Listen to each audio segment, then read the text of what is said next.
તો રાજકોટમાં આરએમસીની બુલડોઝર કાર્યવાહી આરએમસીએ ધાર્મિક દબાણો દૂર કરવાની કામગીરી કરી છે। મવડી રોડ પર કેસરિયા હનુમાનજી મંદિરને નોટિસ આપતા રોષ ધાર્મિક દબાણો દૂર કરતા સ્થાનિકો રોષે ભરાયા છે।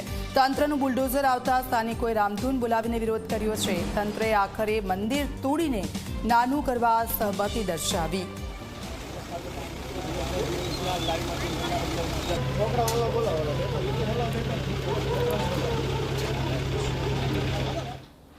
ગેરકાયદેસર રોડ ઉપર જાહેર સ્થળે હતા એને દૂર કરવા ઇસ્યુમાં કંઈ નથી।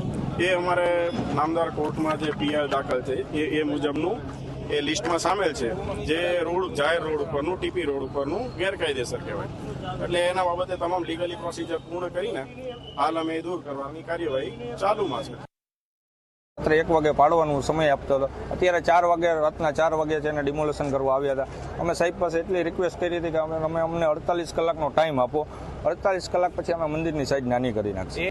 એક પણ નોટિસ મેં સાહેબને ત્યારે પણ કીધું કે તમે નોટિસ ઇસ્યુ કરેલી હોય, જેને અહીંયા આપી હોય વ્યક્તિની સાઇન કરેલી મને બતાવો, તો એ લોકો એમાં નો બાંયધરી આપી કે અમે એવું ન આપી શકીએ। અહીંથી 500 મીટર આગળ રોડ ઉપર મસ્જિદ છે, એ લોકોને નોટિસ પણ નથી ને કાંઈ પણ નથી। આ 7-8 ફૂટની જગ્યામાં હનુમાન દાદાનું મંદિર અમારું 55 વર્ષ જૂનું હતું, એમાં આ લોકોએ નોટિસ ઇસ્યુ કરેલી છે। હવે શું ઉકેલ આવ્યો? ઉકેલ એવો આવ્યો છે મંદિરની સાઈડ નાની કરવાની છે, અને મંદિર તો અમે કીધું તું કે ભાઈ કોઈ કાળે અમે પાડવા નહીં દે। રાજકોટ મહાનગરપાલિકા દ્વારા અલગ અલગ શહેરના અલગ અલગ વિસ્તારોની અંદર 13 જેટલા જે ધાર્મિક મંદિરો છે તેને દૂર કરવા માટેની દબાણની નોટિસ છે તે આપવામાં આવી છે, અને ટીપી વિભાગ દ્વારા આ નોટિસ આપતાની સાથે જ લોકોની અંદર એક આક્રોશ છે તે અત્યારે જોવા મળી રહ્યો છે। ખાસ કરીને અત્યારે અમે મવડી રોડ ઉપર કેસરિયા હનુમાનજીનું જે મંદિર આવેલું છે કે ત્યાં અત્યારે ઉપસ્થિત છે। અત્યારે અહીં 50 થી વધુ લોકો છે તે એકત્ર છે તે થઈ ચૂક્યા છે।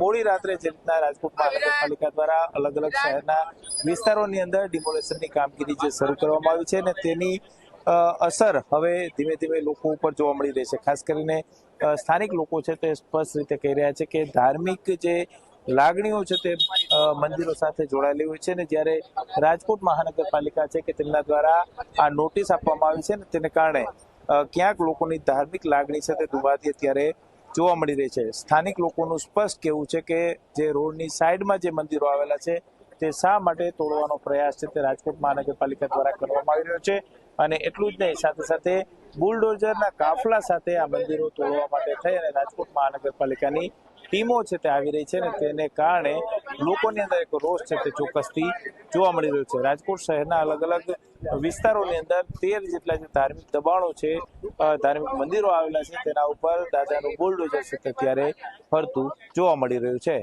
કેમેરા પર્સન ઉદય પવાર સાથે ગૌરવ દવે, ઝી મીડિયા, રાજકોટ।